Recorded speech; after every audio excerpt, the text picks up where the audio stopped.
Level up your business. Get my free insights every week at stevepreda.com/newsletter. Good day, Steve Preda here with the Management Blueprint podcast, and my guest today, Anastasia Golovko, President and CEO of the Tino digital agency, a team of experts who specialize in helping companies and startups achieve their goals by providing comprehensive solutions in the areas of strategy, design, and engineering. Anastasia, welcome to the show. Thank you so much. Thank you for having me. Well, it's a very interesting thing that you combine, strategy, design, and engineering. I have not seen this combination before. So where does it come from? The foundation for all of this is user experience and the connection to the user that we are trying to bridge for many companies. And as soon as you start thinking about the user and their experience, they get to enjoy the product more and more, and they get to find the buttons that the clients want them to find in their product. Okay. So basically you have to have a strategy first, then you come up with a design and you engineer it. Yeah.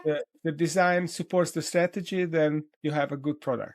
Exactly. And also we work with startups and we work with established companies. And with startups, we encourage them to reach the market as fast as possible so that they get to prove their hypothesis. Because up until it reaches that customer and starts getting the feedback from the customer, it's all in numbers, but it's still a hypothesis of how it will perform. The sooner we're there, with less features, less as possible to be valuable as well. Some clients call it MVP, some clients call it minimum lovable product.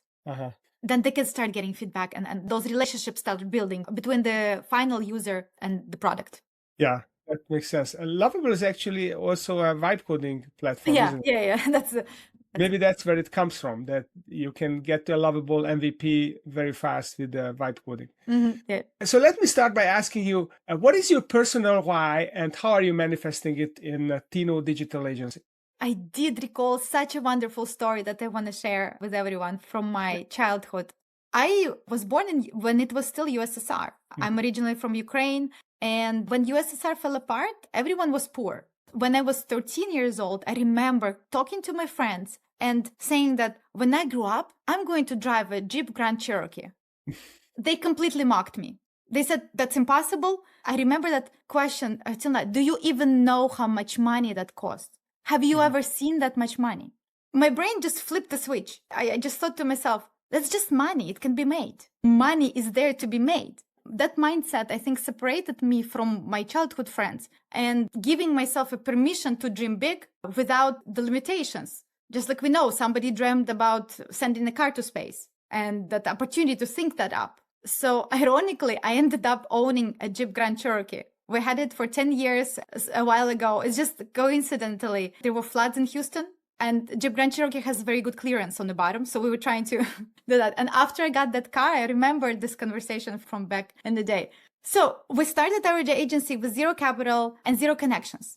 Without growing into connections here, that raised a set of blocks. So we bootstrapped it to subcontracting to top agencies in LA, in Silicon Valley, in Switzerland. And eventually we landed a massive contract with one of the top Swiss banks, modernizing their digital products, as well as rethinking their strategy towards younger generation. And that was my wake-up call. I realized, wow, we're incredibly good at this because the Swiss bank had such high standards that we had to fit within their branding. They cannot rebrand just because we think it up. And we fit into their tight branding and had to produce a good product within those guidelines. So it made me look around the States and see that here, I lived here already more than half of my life. Here we are concerned a lot, or we have so much anxiety about finance and healthcare. And so after that moment, I decided to move our company into those two directions. And maybe our team can actually reduce that anxiety and make a real dent in the well-being of a nation, well-being of those humans who will interact with products that are convenient and that don't add to the problem, but resolve and make it intuitive. Yeah, that's great. I never heard the combination of finance and healthcare phrased this way, that both of them are a big source of anxiety for people. And if you can fix their problems in these realms, then you can actually reduce their anxiety, increase their well-being. That makes perfect sense. I also love the example of, what a mind can conceive and believe it can achieve kind of thing. And the visualization is very powerful. It worked in my life too as well. Yeah. So this is a podcast of frameworks. It's called the Management Blueprint. And what I'm looking for is some kind of it could be a mental model. It could be some kind of a process, something that simplifies the word and which allowed you to see things more clearly or to make decisions better or create an impact. So what comes to mind?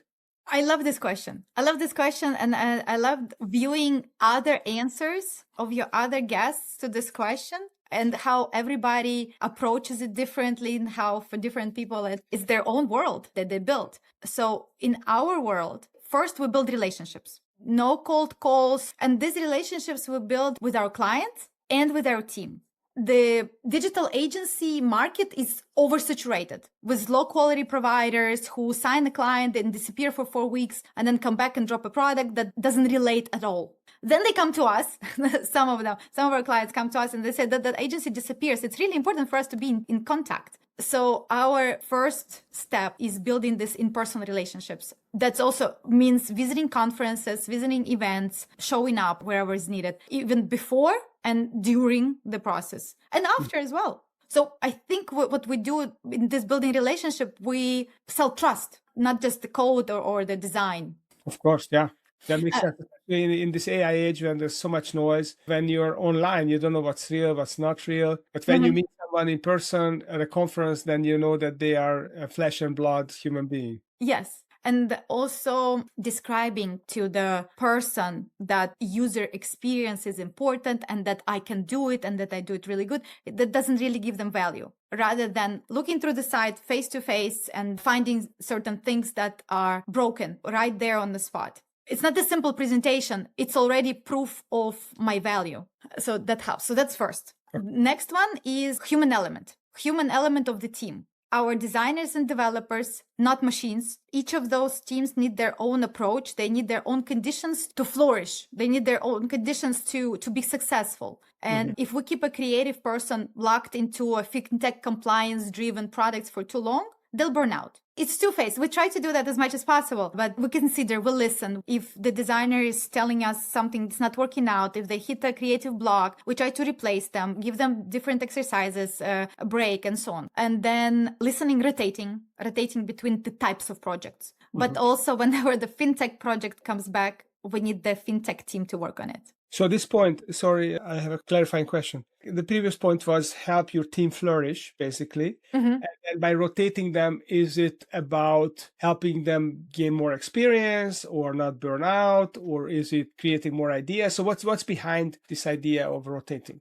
It's the creativity that for it to exist, it needs different challenges. Let's imagine a fintech dashboard. It's tables, it's tabular it's the similar task that they're solving. They're solving converting tabular format into digestible format, converting tabular formats into something that user can comprehend quickly. And with a food delivery app or with calorie tracking app, they get to add more colors, use different side, solve for different problem. So I think that when they're getting to solve for different problem, they keep their full capacity of creative potential.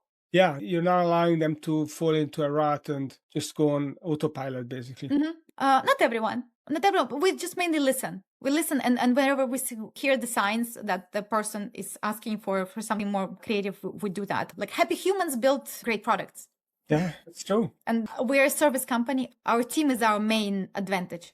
All right. So you build relationships, you find what's broken, you help your team flourish, you stimulate their creativity or nurture. So what's then? What's the last piece of the puzzle? Is there another piece of the puzzle or that's it? Yes. Next step is to provide relief. We could be building everything for everyone, but over time, 10 years, my company is 10 years old. And over 10 years, we became really good at turning something that is complex or heavily regulated. For some other reasons, clients know that it has to be intuitive. To be competitive, it has to be convenient. Sometimes it's in industries where they have a lot of competition. Whoever is more convenient for the client will move forward. Not for the client, I mean for the final user. Apple philosophy. Yeah. So to be a relief to be their right hand, we need to be looking for companies who are undergoing some changes. Maybe it's a digital transformation. Once we completed a merger. For companies that are providing hosting and security, they merged into one. And they needed all of that infrastructure to be back together. And their internal teams are too busy doing their internal tasks. So that overhaul, that digital transformation, we come as a relief squad with the skill to make it intuitive. So we can call it become a relief or offering relief. Yeah. Yeah, it's a mindset, really. It's thinking about how can I make the life of these people easier? What can I help them do their work better and with less mental strain and less cognitive load?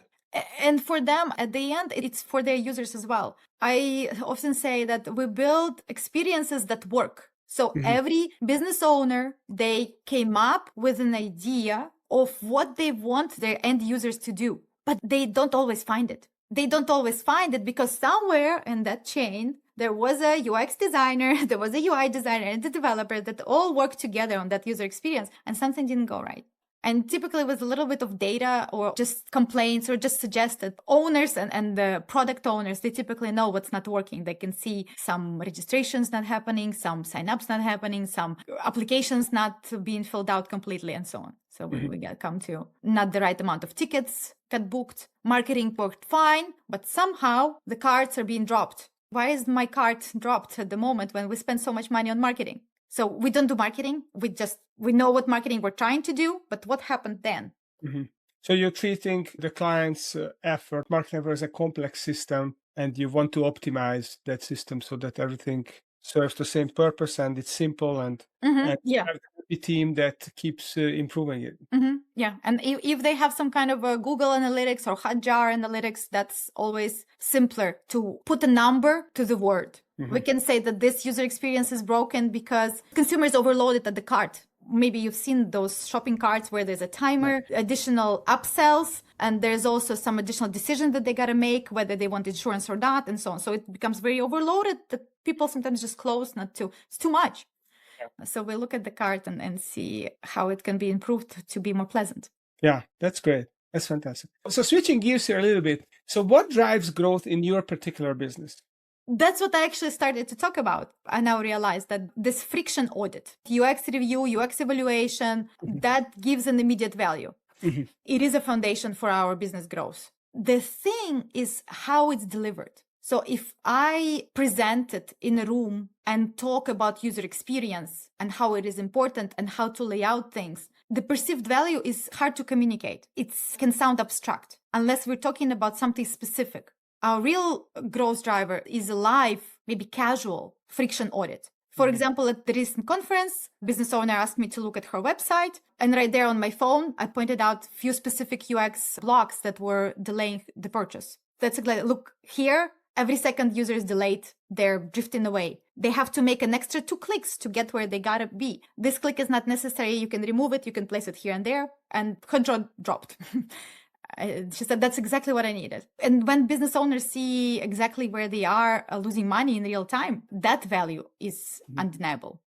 So you go to these conferences and then you talk to people and then they show you their website and then you point out a couple of friction points and immediately they see that, wow, you guys could fix that and that already is value. And that probably if you found in 2 minutes, you found 2 friction points. If you dive deeper, then you will find a lot more. Right? Yeah. That is the ultimate path, which we don't always take. We can only go to so many conferences and have so many of these conversations. But the opportunity to have that conversation is the most growth. That's the optimal to grow by showing, not just telling. We definitely have good presence on a platform for designers called Dribble. And if you search on Dribble for finance or fintech products, you'll find me. That already tells about experience, but this kind of conversion of experience into value for our client, for those business owners, that's an add-on. That doesn't come from a pretty picture. I have many pretty layouts, and those who understand user experience, they can see it. But that's not always the case. To understand the user experience, you have to have experience. You have to be in that area. That's typically for repeat entrepreneurs. We work, a part of our clients are serial entrepreneurs who keep opening, can stop opening the businesses. I think when you are in this mindset, then it's hard to stop. Yeah, some people are good at starting companies and other people are good at building companies, growing them. Yeah. So what's one thing, Anastasia, that you're actively trying to figure out in your business right now?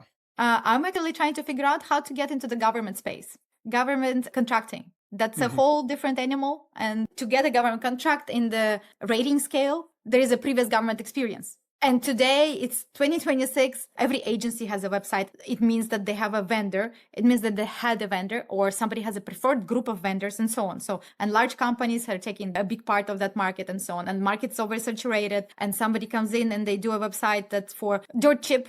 And it's not good.